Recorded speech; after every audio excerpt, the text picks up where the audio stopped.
It's like we're stuck. You know, like a needle on a scratch record. It's one of those infinite time loop situations you might have heard about. It's a thing where the same day keeps happening? I wake up every day right here, right in Punxsutawney, and it's always February 2nd. Time.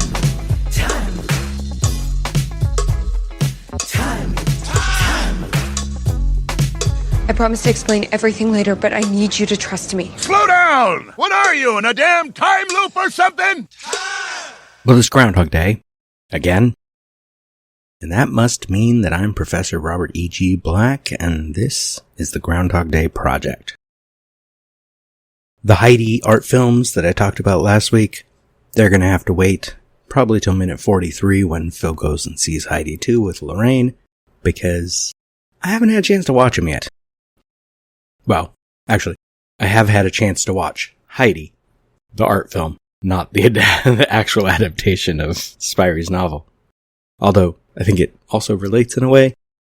I have that. It's on YouTube. Heidi 2, the response, is not. You can buy copies of it, and you can even get exhibitions of it still, according to the website, but I don't know that I want to do that.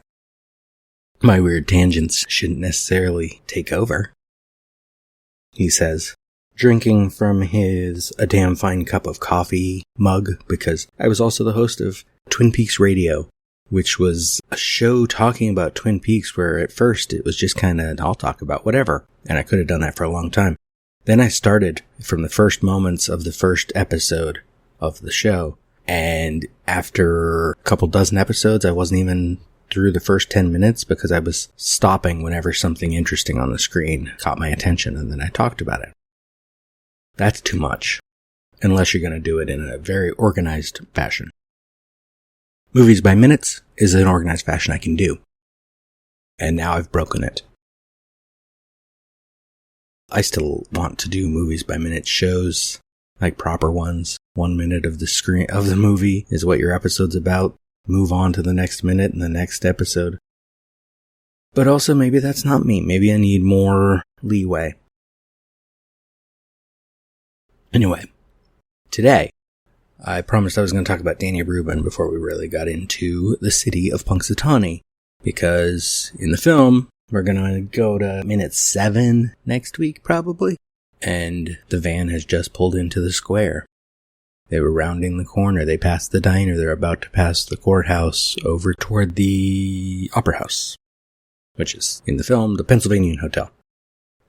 The courthouse, by the way, is where they filmed the jail cell shot and the bar.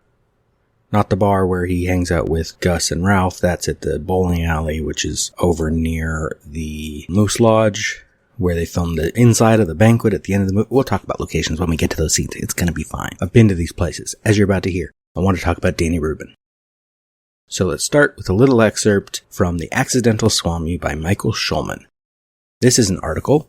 Before I get to the excerpt about Danny Rubin, I should let you know, this article begins in April 2013. Robert Black, a grad student at California State University, moved into a small apartment in South Pasadena.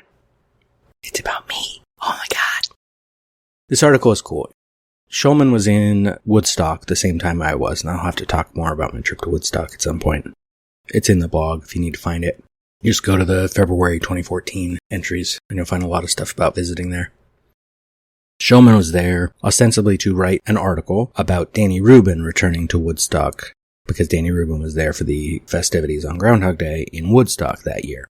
And Schulman was writing that ostensibly, possibly, he hoped, I really hoped, to be published in the New Yorker. Like, Schulman has gone on to write numerous articles. He wrote a biography of Meryl Streep that came out 2 years ago now, I think it was. And he has a newer book about the Oscars. Oh, what is the title? Oscar Wars, A History of Hollywood in Gold, Sweat, and Tears. If by chance you're listening, Michael, I don't have a copy of that book yet, but every time I've been to Barnes & Noble lately, I glance at that book and I'm like, oh, I should buy that. Anyway, I met Michael when he was just following along with the tour, And he noticed me talking to Danny Rubin, and then he asked me what I gave Danny, because I had given Danny a postcard that I had printed that had information about my blog. Going to Woodstock, I was going to try to promote the blog. I was trying to build a bigger audience than it had. And then Schulman and I got into a conversation about the blog, about Groundhog Day. We hung out a bit that day, then that was on Saturday. We hung out a bit on Sunday, which was Groundhog Day, before the festivities, right after, because there was a breakfast afterward, and we talked in between.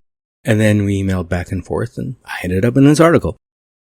And then I wrote a response to this article in my blog, and then later wrote another response because Danny Rubin sent me a message on Facebook, because we've been friends ever since around then, about my response.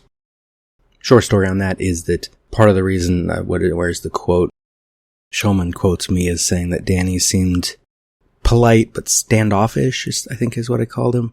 But it's because at the time, he's, overwhelmed. He's in Woodstock for Groundhog Day. Also, it turned out his father was sick in the hospital in Florida at the time. So he had other things on his mind. And so we've had some back and forths because of that. Great to be able to interact with him, including an interview with him that I might include some clips in this episode. I haven't decided yet. Back in the original minute one for this show, you can go hear my interview with Danny. And I might try to get him back again at some point to talk maybe about the musical. I also need to contact Tim Minchin's people. I also need to watch the musical again. I've never seen it in person, but there is a video copy of it on YouTube, or there was. I shouldn't promote that, I guess, because it's a bootleg, but Groundhog Day never came to LA. And now that it's been restaged anew, I hope it goes on another tour, or a tour. It didn't go on a proper tour. It went from London to New York, and then there was a production in, I want to say Seattle and maybe Chicago, like 2 other cities, and that's it. It wasn't a proper tour. And then now it has been in Sydney, I believe. And then back to London for the new staging. And I've watched the video. I've listened to the soundtrack many times. I like it. And it has some interesting things that I think the movie could use, like Playing Nancy is a fantastic song about Nancy Taylor and why she is who she is. I'm not really one for asking. I'll play whatever role I'm casting. A smile with perfect teeth and grimace underneath. I learned back in my teens, there's no point in protesting. If you look good in tight jeans, that's what they'll want you dressed in. Once you're known for low-cut tops, it's pretty hard to stop. It isn't easy to break free of playing Nancy. For example. And fantastic staging. Really good song by Ned. Because you gotta love life insurance. Ha! Those who know the musical will get that line. Anyway, Danny Rubin. Let's see, excerpt. Where was I gonna start? Talking about him at the screening in Woodstock. They did free screenings both mornings, which was fantastic. They packed multiple theaters at what is the Alpine in the movie. So, it relates to this minute still. Schulman writes, an audience member asked, where did the original idea for a movie storyline come from? From me, Rubin deadpanned. Roll film. The longer answer goes like this. In the mid-'80s, Rubin was 30-ish and living in Chicago. A native of Gainesville, Florida, he was writing for a sketch comedy troupe and, for money, scripting industrial training films for companies like Wicks Lumber. One day, he heard about an initiative to direct Chicago talent to Hollywood. He brainstormed 50 movie ideas, mostly high-concept elevator pitches like nuclear explosion in space destroys television. He narrowed them down to 10, including Silencer, Murder in the Deaf Community, We Love Our Idiots, An Idiot is Elected President, and Time Machine, in which a guy is stuck in a time warp that commits him to living the same day over and over again. I should talk about those 10 ideas, but not now. He lists those in How to Write Groundhog Day, which I have open on my other monitor at the moment. But not today. Maybe next week we'll get to minute 7 the week after. We'll see. The initiative didn't pan out, but a few years later he sold Silencer, which was released as Hear No Evil, and I love that movie, and moved to Los Angeles. He was hired to write for Walt Disney Animation Studios, but was fired before his first day. His agent told him he needed a new script fast. As he waited for the lights to go down at a movie theater one afternoon, he flipped through his paperback copy of Anne Rice's The Vampire Lestat. I was thinking about immortality and wondering if one lifetime was enough for some people to develop fully, he recalled. But eternity sounded daunting for a 2-hour screenplay. Then it hit him. Combine the immortality idea with the repeating the same day idea. It was like infinity in a bottle. And we're getting into the idea for the movie itself, which I'll talk more about some point later. It'll come up. I wanted to talk more about Danny Rubin as his career, his life, who he is. Anyway, Danny Rubin. This is from DannyRubin.com. After many years writing and performing with improvisational theater companies in Chicago, as well as scripting industrial films and children's television, Danny Rubin began writing screenplays including Hear No Evil, SFW, and Groundhog Day. Hear No Evil. That was actually the first thing I sold. I wrote that when I was living in Chicago and trying to figure out what I was doing for a living. You know, I did not think of the industrial writing as being my future. I did not think of doing the comedy group stuff as being my future, but I didn't know what I was going to actually do. And I was hoping for something to kind of choose me. And, you know, I was always trying different things, but I decided to write a screenplay and see how that went. And I sold Hear No Evil to Hollywood. And I was like, great, fine. Finally, I know what I am. I'm a screenwriter. I'm just going to do this. And actually moved to Los Angeles with my wife and had our baby, you know, within a couple months of that. And so I felt like I was just starting on my professional adult life at that point. And so that went through a lot of rewrites, and I was trying to do something big like North by Northwest, a big international thriller kind of feel.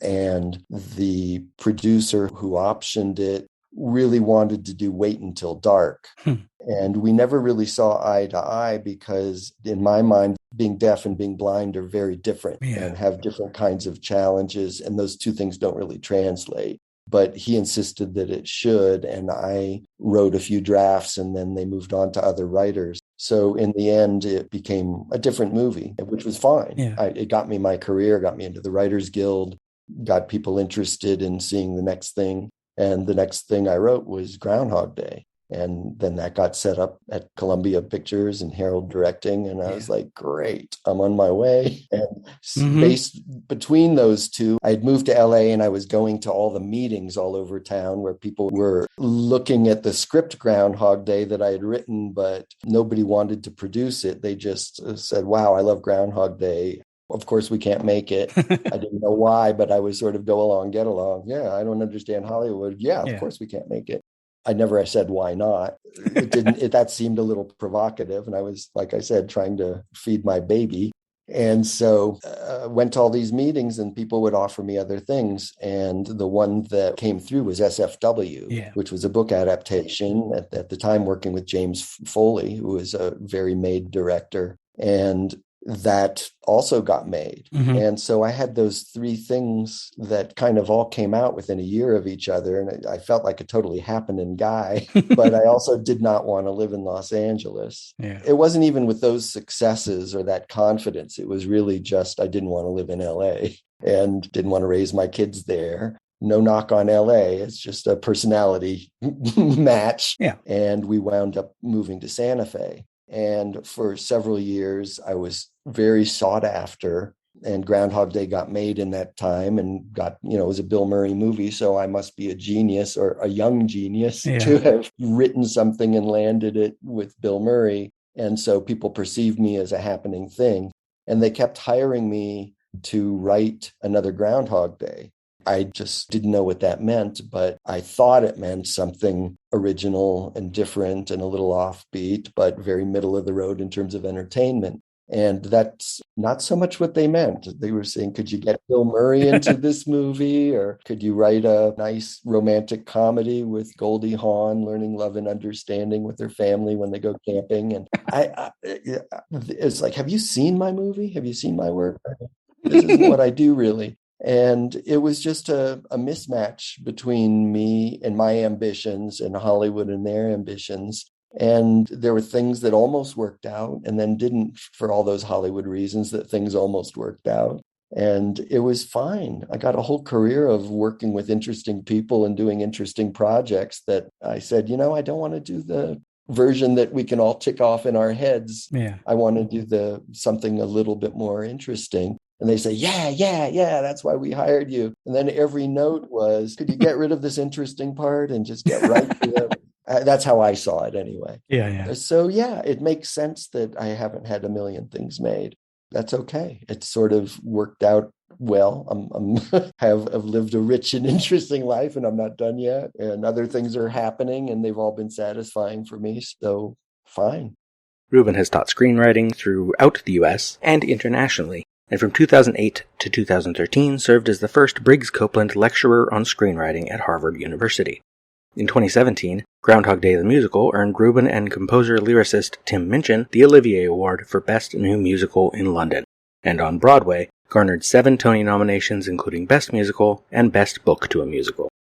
Rubin holds a BA in Biology from Brown University and an MA in Radio, Television, and Film from Northwestern University. He is married to librarian, web designer, and architect Louise Rubin, with whom he shares a home in New Mexico, 2 children, and a bunch of guitars. Simple bio, cute, gets the point across. It is still amazing to me. For you, the audience, or Danny, if you're listening, it is still amazing to me that you only have 3 produced screenplays. Because they're all good. I love SFW as a film. It's an adaptation of a novel. I have that novel somewhere on this desk. The book's okay. The movie I really like. I especially liked it when it came out because I was young and it fit. And he, in the adaptation of it, Danny Rubin named 2 minor characters that appear in one scene as Phil and Rita. I know. It was kind of funny because while I was writing it, I was thinking, how Alfred Hitchcock shows up in all of his movies? Yeah. Maybe I'll have these character names show up in all of my movies. Never having anticipated that Groundhog Day would become something that everybody knows. Yeah. And then when you see Phil and Rita, you're like, what? So it became sort of stupidly distracting. And I'm glad I didn't get more movies because that would have been a really bad idea. Hear No Evil? I already said, I love that movie. Groundhog Day, obviously, I am very attached to that film. I would say right now I love that movie. But I have had moments where I'm like, oh, I'm so tired of it. I watched it every day for a year. It happens. You get sick of things. I really love what I've seen of Groundhog Day the Musical. And I love Tim Minchin's music. I just saw him in concert a few weeks ago here in LA. Which, unfortunately, early on in the show, he's explaining the songs he's going to play that are coming up. And he says he's going to play some Matilda, some Groundhog Day. And he never actually played the song from Groundhog Day. Apparently on his set list at a previous show on the same tour, he sang Playing Nancy, which I don't think I've ever seen him sing that song, so that would have been cool. I don't really remember. I guess I chose to be here. I wasn't quite aware that I was put here to be stared at. But this world I chose to live in is mostly run by men. So you take what you are given just to feel the love again. So throughout the endless week and all through the weekend, you will find me here playing Nancy. Anyway, Danny Rubin. This is from a section entitled Becoming a Screenwriter in his book, How to Write Groundhog Day. The experiences, training, and perceived wisdom of a lifetime necessarily influence the choices a writer makes in writing a screenplay. Throughout this book, I have tried to keep my own life's story as appropriately contextual as possible, but there remain several details about my background and training as a writer that may answer some additional questions about the script's origin and development. My own path to screenwriting is about as crooked as almost everybody else's.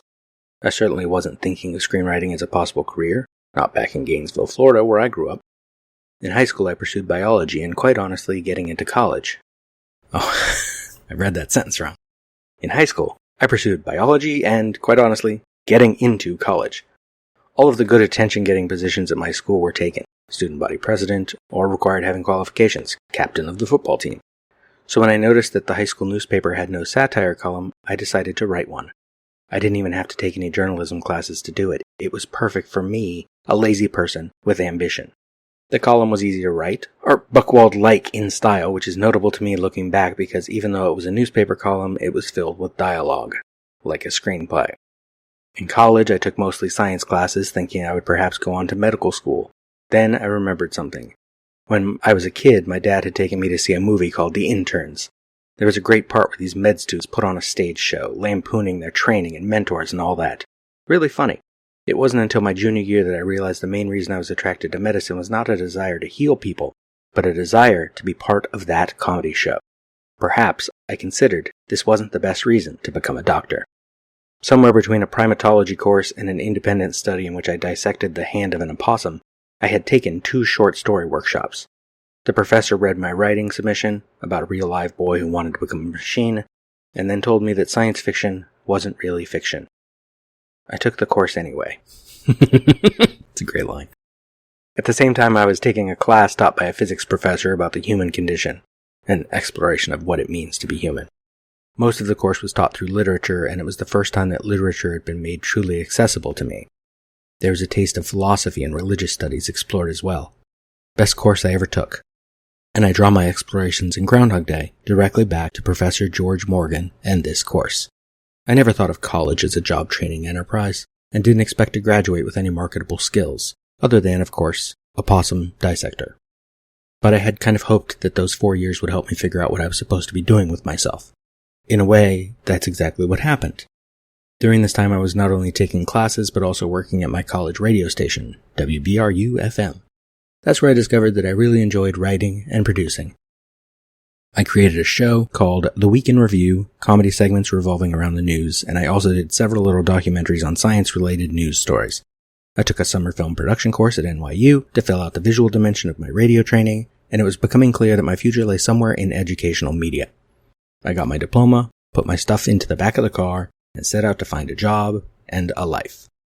I spent a year in Ann Arbor, Michigan, where I typed resumes, learned to work studio camera at a television production house, worked for the Institute of Continuing Legal Education, where I learned how to both work a remote TV crew and how to impeach a witness, and projected films in classrooms at the University of Michigan exactly as I had done back in 5th grade.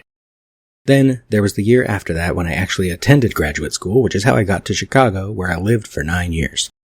For me, graduate school was a chance to step back and figure out what was going on in the media world. Cable had just exploded onto the scene, and I knew all of those channels would be looking for content. I thought maybe I could spend a year strategizing, a good place to enter that world. I wrote my first screenplay while I was at Northwestern, a 1-hour drama called The Feminist. I also wrote a half-hour script I cast and directed called One Day. It was about a guy who kept finding himself short of time, and one day he catches and confronts the thief who is sneaking in each night and stealing it from him. Well, that sounds fun. As you can see, even then, time was on my mind. That first production of mine starred the wonderful actor Michael Rooker, at the time a student at Northwestern like me. After graduating, again, I tried to combine my double interests of education and the media and applied for an internship at the seminal Chicago public television station WTTW. If I beat out the other 500 candidates for one of the 2 spots, I could win the opportunity to spend the next year fetching Chinese food for Gene Siskel and Roger Ebert on the set of sneak previews. Which sounded fine to me. Yes, that sounds amazing. This was the PBS equivalent to working in the mailroom at the William Morris Agency. 500 applicants, 2 spots. I came in 3rd. One of the producers took me out to lunch to offer condolences, advice, and guidance. She told me the best way for me to become a producer was not to be a production assistant, but rather to start as a writer. So the next day I printed up business cards declaring that I was a writer. Voila, I was a writer. With my mighty business cards in a personable manner, I got work writing industrial training films. How to build a pole barn with materials from Wicks Lumber. How to shave seconds off your counter delivery time at McDonald's. How to restructure Alcoa. What's Alcoa? Lots of Chicago writers were able to pay the bills by doing this kind of work, but I wasn't interested in writing corporate films for the rest of my life. This was simply a better way to get by than working at a pizza place. I was still pursuing every avenue I could think of toward a satisfying creative life. My world began to pull me away from science and education and toward dramatic writing and entertainment. I began to take advantage of what Chicago had to offer. I started writing one-act plays and sketch comedy, got involved with 2 notable comedy improv troupes, the Practical Theater Company and the Wavelength Improvisational Institute, and I wrote scripts and songs for local Chicago kids television show, along with Dan Castellaneta, a real talent and now best known as the voice of Homer Simpson. I wrote for magicians, and I wrote for puppets. I became a performer in the Attack Theater Company. I took courses at the Old Town School of Folk Music, wrote songs, played guitar, entered contests. On the weekends, I produced short videos using equipment borrowed from the corporate media departments I worked for, and actors borrowed from my theater world. I wrote spec television, sitcom scripts, and letters to the editor. And then one day, ... because this is only an ebook, you should do a printed version, Danny. The link at the end of this little section, because footnotes would go back and forth between the script, the continued link takes you back to page 9 at the beginning to him brainstorming his ideas. And that's where the list of the 10 ideas is, which I will not put in this episode because this episode is long enough already. So, until next time. Knew you were gonna say that. This has been a production of Lemming Drops Studio. You can find links to more at lemmingdrops.com or join the Facebook group Lemming Drops Studio Tour. Also, you can support all my shows at patreon.com/lemmingdrops. What is wrong in the end which never comes? Or which comes again and again, laughing, like waves. Since the Big Bang set everything in motion, everything that happens in this universe has to be the way it is. Particles unfolding the way they're destined to. And look, I know this person fits me. I'm pretty good at being pretty. And I'm grateful, I mean to say, there are worse roles you could play. And I'd rather be up dancing than sat against the wall. It's better to be leered at than not desired at all. Am I to dream of better? To dream that one day I will be something more than just collateral in someone else's battle. I will be something more than Nancy. How do you sleep at night? You've never seen Groundhog Day? Yeah, you know Groundhog Day is not a documentary. Remember when Groundhog Day was just a movie?